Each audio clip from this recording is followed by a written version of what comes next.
and welcome to this episode of Dirtbike's off-road video series. Today, we're in Union, South Carolina at the Ampro Proving Grounds for the Ampro Yamaha team.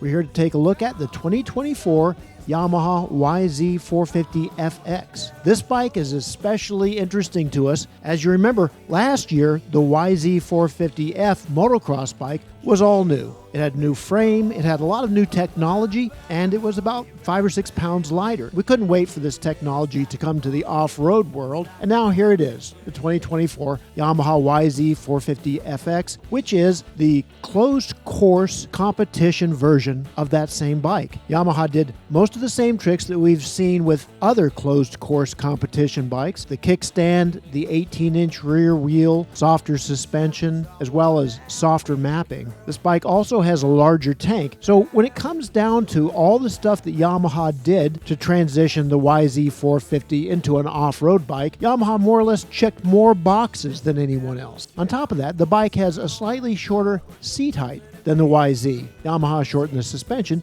by about 10 millimeters at each end to bring that seat height down, because last year's YZ was a little bit taller than the previous one. This bike benefited from some of the other things that the YZ got, among which was a roomier rider compartment. As you remember, the previous YZ and the previous YZ450FX were a little bit cramped in the rider department. That whole layout is now more spread out, and from the start, we figured that this bike would be a better platform as an off-road racer than the previous YZ. Yamaha also changed its mapping options for this bike. With the YZ, you have two identical maps which are toggled by a handlebar switch. The thinking is that you can go in and use the Yamaha Power Tuner smartphone app to change the second map into whatever you like and toggle them as you ride.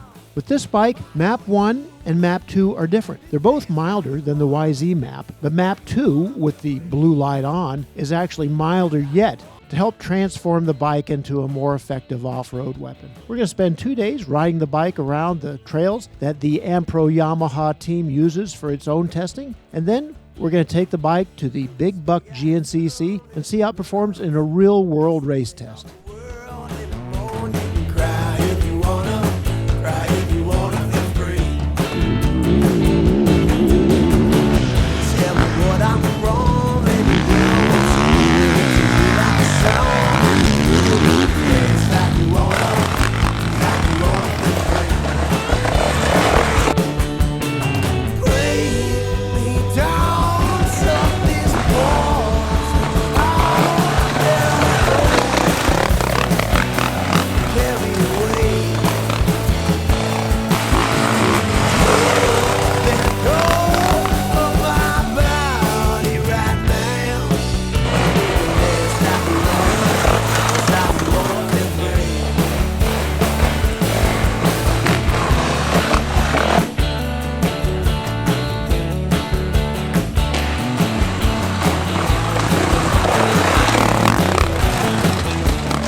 After riding the 2024 YZ450FX on Randy Hawkins' Ampro Yamaha loop, we got to learn quite a lot about the bike. For one thing, it was super slippery right when we got here. A big rainstorm had come in a couple days earlier and made the clay soil into super grease, perfect for testing an off-road bike. Well, first of all, this bike makes almost as much power as the YZ, which makes almost as much power as any bike on Earth. It's a little bit of a brute, and it is a race bike. If you think you're going to take this bike on a super technical trail ride with your buddies, well, you're going to have your hands full, because it's almost 60 horsepower on tap. For almost all of our riding on the Ampro loop, we had the bike in the softer of the two maps. And even there, you notice that down low, it isn't really effective.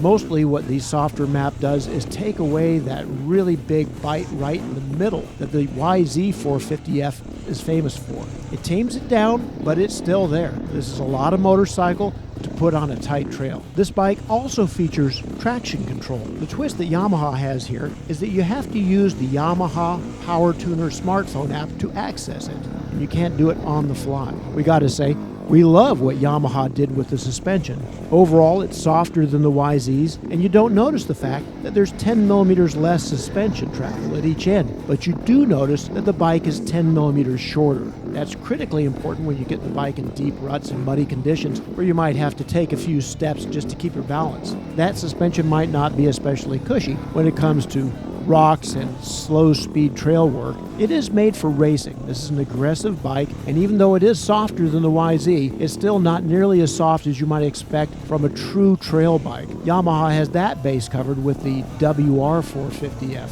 This bike isn't like that one. It is a racer, and the suspension reflects that. One key difference between the YZ450FX and most other closed course competition bikes is the gearbox. It's still a 5-speed, but first gear is much lower than it is on the motocross bikes, and accordingly the Honda, KTM, and Kawasaki closed course competition bikes. Those bikes all use the full motocross transmission, whereas Yamaha actually has a special gearbox for this model. First gear is a little bit lower, and then when you get up to fifth, it has a little bit of an overdrive.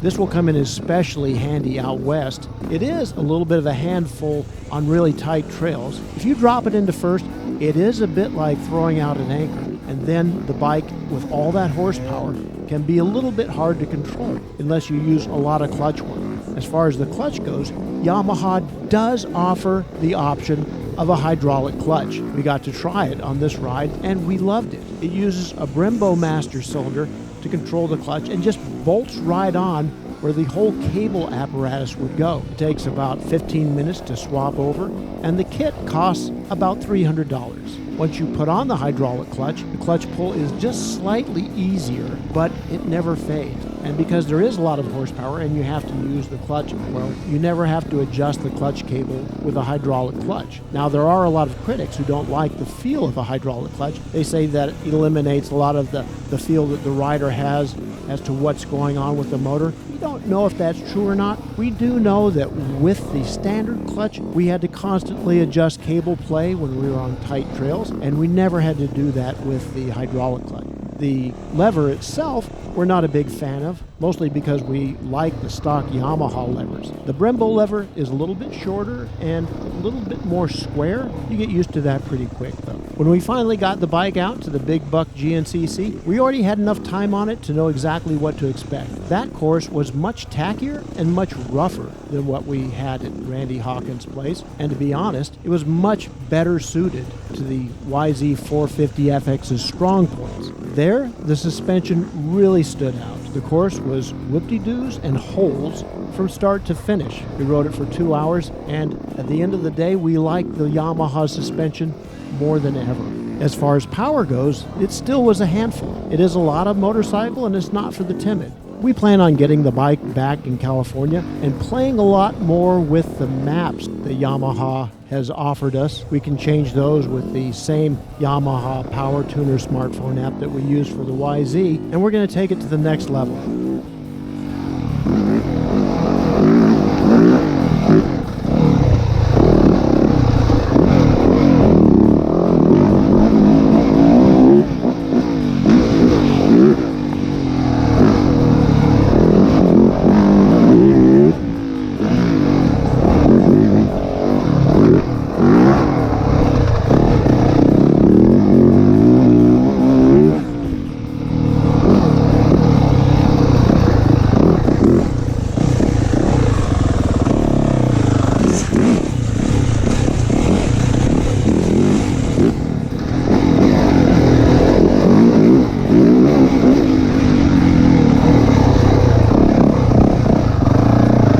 So stay tuned. There'll be more YZ450FX coming up. And while you're at it, check out dirtbikemagazine.com for other reviews of off-road bikes. Then come back here to YouTube and click on that little bell to get notified when we have new stuff coming out. And as always, check us out on Facebook, Instagram, and Twitter. Thanks for watching.